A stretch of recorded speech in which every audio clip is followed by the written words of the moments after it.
bem, o programa de Ação Solidária de hoje está chegando na tua casa, essa quarta-feira, às 21h30, e domingo nós temos a reprise desse programa.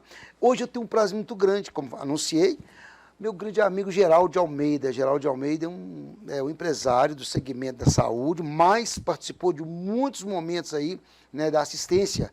Em Lagoa da Prata foi secretário de saúde durante 6 anos, também foi diretor do COSEN estadual e presidente do COSEN regional, é isso? Exato, meu amigo, prazer estar aqui com você. Gente. Obrigado pelo convite, pela recepção e para falar dessa nossa trajetória na saúde, tanto no setor privado quanto no setor público. Você também que tem uma atuação marcante. E é sempre bom bater um papo com os amigos e poder levar isso aqui para os amigos da região. Claro. Gente, o que eu falo, experiências, né? Experiência, né, meu xará, Geraldinho? Experiência de pessoas que são bem intencionadas, estão trabalhando por mudanças positivas e tal, ela é fundamental. Ainda mais os desafios que a gente está enfrentando hoje. Você, lidando no segmento privado, né, na rede privada, e com a experiência do segmento do público, né, como secretário de saúde por 6 anos, essas experiências, elas são ricas, porque elas te ajudam a você vivenciar as evoluções, inclusive tecnológica também, né, e científica, né, para poder estar implementando.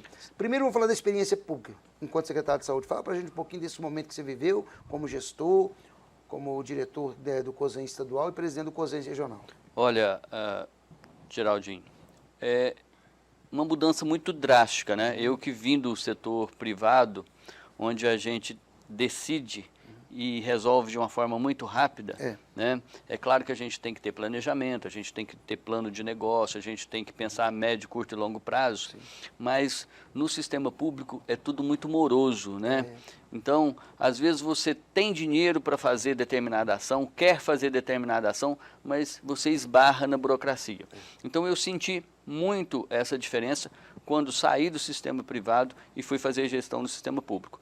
Mas me preparei para isso, né? Eu sou farmacêutico, bioquímico de formação, depois fiz uma pós-graduação em sistemas de gestão pública, e isso me ajudou muito, né? Porque quando você vai fazer gestão de um sistema complexo como o SUS, você precisa conhecer um pouco de legislação, você precisa conhecer de gestão administrativa, de gestão contábil, de contabilidade pública, você precisa conhecer de departamento pessoal, né, de gestão de pessoas.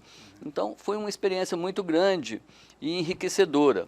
E eu acho que o que a gente traz de melhor de tudo isso é o fato de poder ajudar quem precisa, que é poder você oferecer um serviço de qualidade que o SUS tem condições de oferecer, né, Xará? O SUS é o maior plano, é o maior sistema de saúde do mundo, né? É um acesso democrático, então todos, do mais rico ao mais pobre, todos têm o mesmo direito, né? E isso foi desafiador, mas foi muito gratificante, né? A gente acaba apaixonando por isso. Você já, verdade, né? com A gente isso acaba se tornando uma paixão. E eu tive uma experiência muito boa em Lagoa da Prata, né? Tinha uma liberdade muito grande do prefeito para poder implementar essas ações e conseguimos fazer um trabalho diferenciado na região, né? A saúde avançou muito, nós abrimos novos serviços, inauguramos lá um centro de especialidades, levamos para Lagoa o SAMU, inauguramos a UPA de lá, né? Ampliamos foi no mesmo a período, farmácia. 2017? Não foi no mesmo período. A UPA lá foi em 2016, foi 2016, depois Formiga. Né? Já em 2005, quando eu tive a primeira experiência como gestor, mas na época meus negócios, minhas empresas não me permitiram ficar mais tempo, porque demanda tempo, você tem que ter uma dedicação exclusiva, né? Eu fiquei por 7 meses só, mas lá em 2005, na primeira experiência, nós já tínhamos levado, né, com a ajuda, lógico, do prefeito da época, de vereadores, o Centro de Especialidades Odontológicas, que foi o primeiro da região, né, aqui da Macro Divinópolis. Então, isso nos gratifica. Nem sempre a remuneração financeira é aquilo que te traz a satisfação, ou nem sempre é o justo, mas a satisfação pessoal de poder fazer o que gosta, eu acho que é o que faz toda a diferença e que nos permite levar para a população aquilo que ela precisa, que é qualidade no serviço. interessante quando você fala, a sua experiência enquanto gestor, a relação sua enquanto gestor da época com os poderes, né, articulados do momento, o poder legislativo, com a população, com os profissionais da rede, ela é fundamental para que a engrenagem possa realmente rodar. Sem né? dúvida. Eu acho que o gestor público ele tem que aliar a parte técnica com a parte política. Né? Não dá para ser diferente. Né? Você tem que ter esse jogo de cintura político, mas você não pode deixar de ser técnico, porque você tem toda uma legislação para atender. Mas quando há transparência, quando há tipo assim, essa questão de facilidade de se aproximar, tanto o gestor como os poderes, eles vão ter esse entendimento, que existe uma legislação, que de cada ação sua tem uma legislação própria, tem as próprias licitações, que emperram muitas coisas. Quando você dá essa abertura, você meio que desarma. Sem dúvida. Você desarma aqueles que, infelizmente, buscam, politizar a saúde. Todo mundo acha que tem que funcionar no jeitinho. Não é. A gente tem que funcionar dentro da lei, seguindo o passo a passo que a legislação exige, mas a gente tem que funcionar, como você disse, transparente e de portas abertas. Claro. Então, eu sempre fui um gestor que trabalhei com a minha sala aberta para receber todo mundo, para ouvir todos que queriam falar comigo ou que precisavam falar comigo, claro. E falar o sim quando era possível e o não explicado. Explicar, não é possível por isso, isso e isso, né? Porque nem sempre a gente consegue fazer o que a gente quer ou o que a gente gostaria de fazer, porque acabamos esbarrando na burocracia, né? Para você ter ideia, né? O SUS, o Sistema Nacional de Saúde, ele é regido por mais de 17 mil leis, normas, portarias. Então, isso é quase 3 vezes o Código Civil, né? Onde um advogado, para ele se formar, ele vai para a faculdade, estuda aí 4, 5 anos, depois vai se especializar e tudo. Então, a gente tem aí quase 4 Códigos Civil, né? Se a gente for comparar o volume de leis, né? Isso é muito dinâmico, tudo muda. Hoje tem uma resolução, amanhã tem uma portaria, depois tem outra decisão, e tudo isso é muito amarrado. Você vê que quem está na gestão hoje está recebendo recursos do Estado de 2017, 2016, né? Às vezes o cidadão, o vereador, vê uma publicação ali, mas até que aquele dinheiro chega no caixa... É outro momento, outro grupo, né, que está na gestão. Eu acho que não deveria ser assim, né? As coisas deveriam ser mais dinâmicas. Dentro do prazo, né? Mas isso é um processo que vai levar tempo, é preciso mudar a cultura da gestão, a gestão tem que ser profissional. Né? A gente não pode ter amadores fazendo a gestão de algo tão importante como é o sistema público. E é legal você falando assim, Jorge, eu fico pensando, gente, ai dos gestores também, se não fosse o corpo ali, né? Corpo técnico. O corpo técnico da servidores de carreira, né? Foi bom demais, porque eles te dão tanta segurança. Eu te falo a minha experiência de Formiga, gente, muitos servidores que atuavam ali podem ter muita tranquilidade, eles deixavam a gente muito tranquilo. Por quê? Aí você percebe o amor. Quem está na saúde ama. Sem dúvida, sem dúvida. Você está na saúde porque ama. Então, eu acho que aquelas pessoas que não amam a saúde, dificilmente fica. Muda de secretaria, muda de setor, sei lá, alguma coisa, porque para ficar tem que amar. Se tem algo que eu não gostava e não aceitava, era ouvir alguém falar do servidor público de carreira ali, que não trabalhava, que era preguiçoso. A equipe que trabalhou comigo sempre foi extremamente dedicada, trabalhava além do horário, apaixonada pelo que fazia. É lógico que você tem um caso pontual aqui, outro ali, né, que foge à regra, mas isso é comum em todo setor, no setor público, no setor privado, né, isso acontece. Mas a experiência foi muito enriquecedora e eu cresci muito pessoalmente com isso.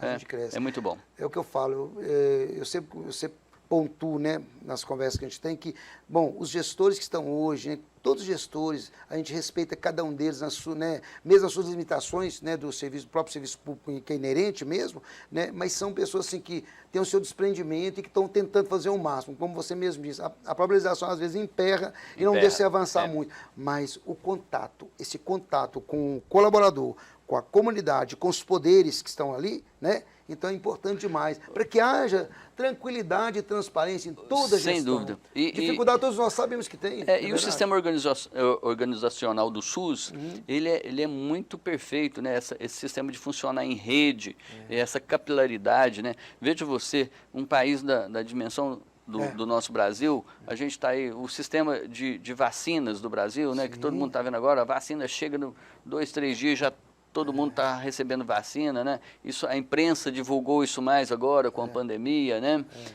Ou seja, essa capilaridade que o SUS tem é muito importante. Então, você que está nos assistindo, valorize o SUS, né? Muita gente pensa que usa o SUS, Xará, só quando vai no hospital, vai fazer uma consulta, vai fazer um exame. E não, o SUS, ele é utilizado todos os dias. Todo mundo usa o SUS, né? Você vai na padaria, quem fiscaliza a padaria é a vigilância sanitária, né? Para saber se tudo está dentro das normas, se está tudo limpo. A água mineral que você toma, ela passa pela inspeção, né? O restaurante é inspecionado pela vigilância. Então, a gente usa SUS o tempo todo, todos os dias. Quem precisa e quem pensa que não precisa. Né? Quem tem plano de saúde também usa o SUS diariamente. É um sistema que a gente tem que valorizar, que a gente tem que lutar sempre pela melhoria dele. Legal, eu fico pensando, e por isso que eu volto a falar do amor à saúde, ao SUS. Né? O sistema de saúde, a gente sabe que hoje os prestadores, né, os hospitais, são poucos de alta complexidade. Nós aqui na região, nós temos o São João só, né? Isso. De alta complexidade, alguns tentando se adaptar junto ao Estado e tal. Então, a nossa região é muito carente a isso. Imagina um gestor, né, de cidade menor também, lutando para manter assistência, né, nesses casos mais graves, na oncologia, na cardiologia, na nefrologia, questão da hemodiálise e tal. E agora estão abrindo novos serviços, ainda bem, mas há muito tempo atrás a gente sofria muito com isso. Então, sim, o Estado, a gente percebe que ainda falta avançar nesse lado aí de ofertar mais leitos especializados, de dar mais vazão, né, onde os pacientes sendo cadastrados imediatamente tivessem serviços já disponíveis para eles, mas os nossos hospitais, infelizmente, não são ainda tão equipados e tão preparados para isso. Né? O que você acha, como COSENS? Você acha que falta uma ação mais efetiva para a Macro-Oeste? Tipo assim, de fato mesmo, a gente teria que ter uma ação de...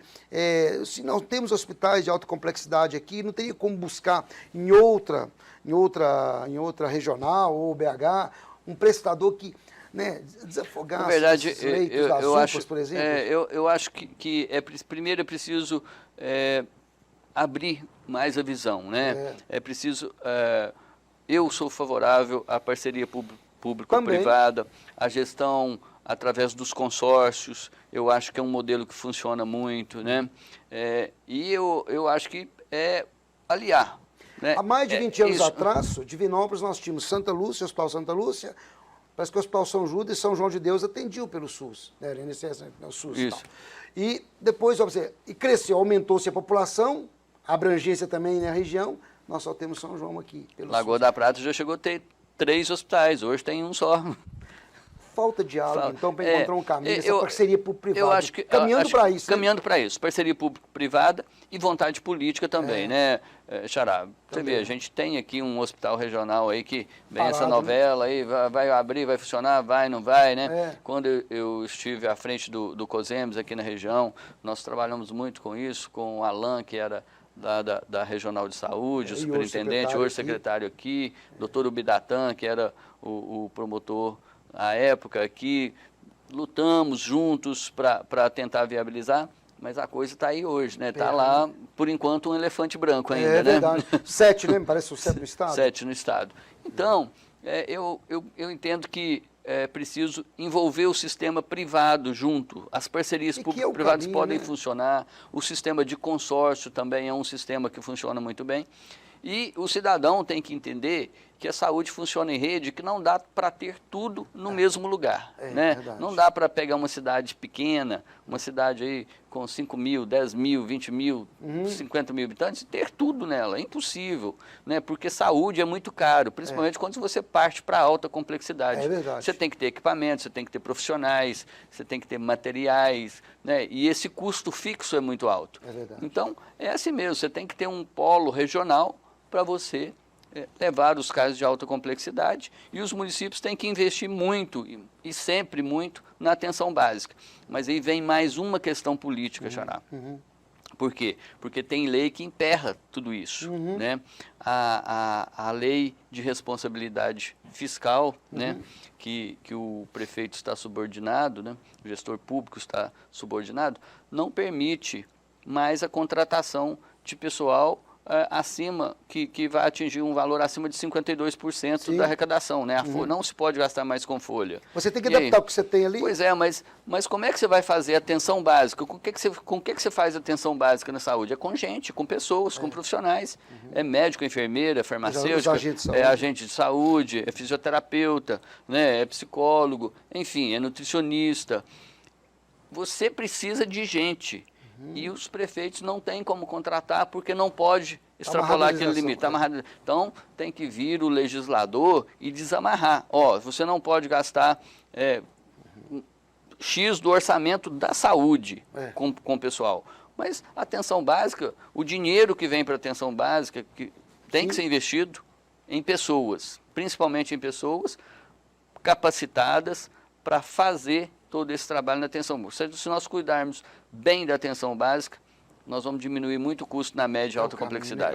É o caminho. E eu quero até, interessante você falar, eu recebi o Alan ano passado aqui, nós conversamos sobre, ele falou justamente da ampliação agora da estratégia da família aqui em Divinópolis, entendeu? Que era um percentual menor e agora está tendo uma ampliação. E isso é fundamental. Né? Sem dúvida, isso é fundamental, mas quando você parte para os municípios menores, municípios de médio porte, muitas vezes o gestor público se esbarra exatamente nisso que eu estou te falando, na limitação de não poder contratar porque extrapola a folha. E aí fica aquele entrave, né? Se você não gasta o dinheiro na atenção básica, você vai gastar ele lá na frente com a doença que agravou, com o diabetes que não foi bem cuidado, com a hipertensão que não teve tratamento, e aí vai virar um problema cardíaco, vai virar uma trombose, e aí o custo é muito mais alto e vai ter que sair, você já vai ter que tirar o paciente do seu município, levar para a região ou para Belo Horizonte para fazer um tratamento mais complexo e mais caro, né? São entraves que existem e que eu entendo que precisa haver um trabalho conjunto, né? E aí sim, COSEMES, a gestão estadual, a gestão municipal, para dar celeridade, né? Vamos falar do caso das eletivas, das cirurgias eletivas, né, Xará? A cirurgia eletiva, por que ela é eletiva? Porque ela não é urgente, ela não está causando um risco à vida da pessoa naquele momento. Mas a pessoa também ficar esperando 3 anos, 5 anos. Eu vi uma reportagem essa semana aqui na região mesmo, que o paciente esperando 11 anos para fazer uma cirurgia de hérnia. Isso é um absurdo, né? Não pode acontecer. Então, esses casos têm que ser tratados com mais seriedade. É preciso que haja um limite. É uma cirurgia eletiva, mas ela tem que ser feita dentro de 1 ano, ela tem que ser feita dentro de 2 anos. É preciso estabelecer limites para o cidadão aguardar esse atendimento, que é direito dele, né? A Constituição garante, saúde é direito de todos e dever do Estado. Bom, e é interessante você falar, existem algumas ações isoladas aí em alguns municípios, onde o Poder Legislativo, na devolução de recursos, por exemplo, alguns que eu vi, a grande maioria que eu vi, foi os recursos devolvidos foram utilizados em eletivos por causa do número grande de pacientes aguardando na fila. Grande, né? Então, alguns municípios fizeram isso. Em 2017, parece que Formiga fez uma devolução, foi, que também na Câmara, parece que Divinópolis também teve uma ação dessa natureza, para atender, né, esses pacientes que aguardam na fila. Mas é o que você falou, é muito pouco em relação à demanda, que é muito grande, é enorme. Tinha que ter uma ação conjunta mesmo do Estado mesmo, como todo, né? Por dinheiro, né, Xará? Enquanto estão gastando aí 5 bilhões com fundo partidário, fundo eleitoral. Com fundo eleitoral, com fundo partidário, enfim, precisava gastar 5 bilhões, 10 bilhões, para tirar esse povo todo que está na fila das cirurgias eletivas, para investir mais na atenção básica. Eu acho que com a pandemia, é lógico, foi e é um dos maiores males dos últimos tempos, né? É verdade. Mas eu tenho um pensamento assim, de tudo a gente acaba tirando alguma coisa. Com certeza. A pandemia proporcionou uma estruturação melhor do SUS, né? Porque foi necessário criar muitos leitos de última hora, foi necessário ampliar muitos leitos de CTI. Então, isso tudo levou equipamentos, uma força-tarefa para que acontecesse. E isso prova que quando todos querem, fazem, né? Lógico que nós teve que ser feito sob pressão. Tem que fazer para agora, né? E em alguns momentos e alguns lugares houve perdas, né? E porque devido à falta de ações preventivas, de se estruturar antes, mas acho que a pandemia deixa também esse legado de ter equipado esses estabelecimentos de saúde de uma forma que daqui para frente terá condições de oferecer um atendimento qualificado e mais ampliado à população.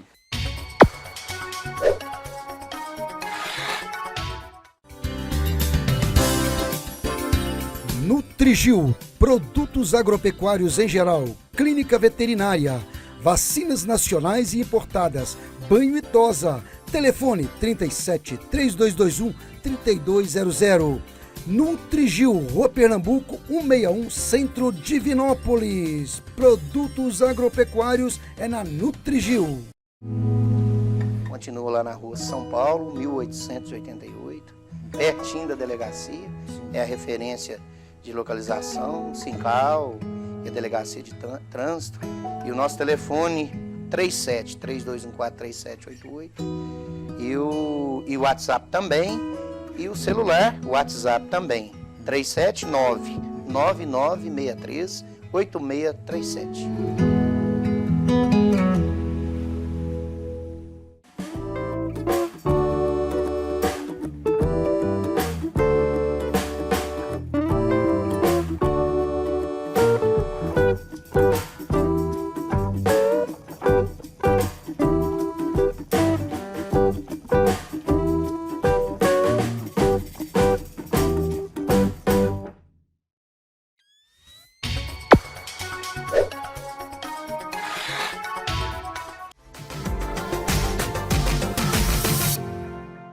Olá, meu nome é Giovana Fabres, eu sou promotora técnica da Vetoquinol.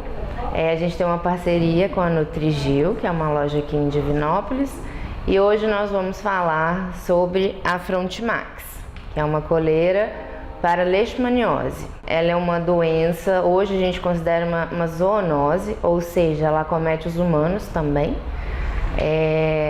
Ela é transmitida por um vetor, que é o mosquito palha, e é transmitida apenas pela picada do mosquito. Pode transmitir de um animal infectado para um animal sadio. Hoje a leishmaniose, ela não tem cura em cães, né? A gente tem tratamentos, tem vários tipos de tratamentos, mas a gente não consegue negativar o animal, não. Agora, em humanos, a gente já consegue ter, em alguns casos, cura, mas também não são todos os casos. A leishmaniose, ela pode ser, a gente tem alguns meios de prevenção que seriam a vacina, mas a gente sabe que a vacina hoje não é 100%, então só a vacina não é recomendado. A gente tem o uso de repelentes e temos o uso de coleiras também. A coleira, ela tem o poder de matar e repelir o mosquito da leishmania, né? Então o mosquito, ele vem, às vezes pousa, né, no animal, às vezes não precisa, na verdade, entrar em contato com o princípio ativo, às vezes só de estar por perto ele já é repelido, né? E aí quando entra em contato, a gente consegue matar o mosquito da leishmania. Hoje a melhor custo-benefício que a gente tem no mercado mesmo é a Frontimax, porque nós temos a Frontimax, ela tem duração de 8 meses, né? Então, um custo-benefício pelo o valor que está sendo vendido em lojas, ela sai em torno de R$20 a R$25 por mês.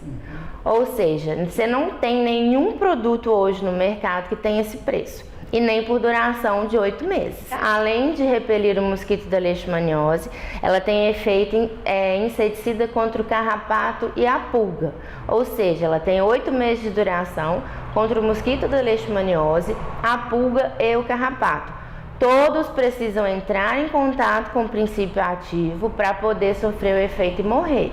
né? Então, não adianta só colocar a coleira e achar que vai repelir pulga e carrapato, não é assim que funciona. Ela precisa entrar, a pulga e o carrapato precisa entrar em contato com a coleira, com os princípios ativos, para sofrer o efeito. Então, eu sou Giovana Fabres, médica veterinária. Hoje falamos sobre o mosquito da leishmaniose e sobre a coleira Frontimax, que está sendo vendida em preço promocional aqui na Nutrigil, né? Então, não deixe de encoleirar seu animal e prevenir ele que ele pegue a leishmaniose. A prevenção da leishmaniose é muito mais barata do que o tratamento.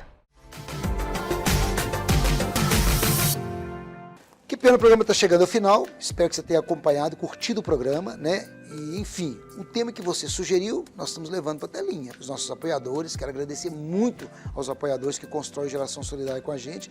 A gente pede a Deus que todos nós possamos ter muita saúde, que a palavra gratidão seja um exercício diário na nossa vida. E você, meu telespectador, meu internauta, continue a construir com a gente a onda do bem, que é o Geração Solidária.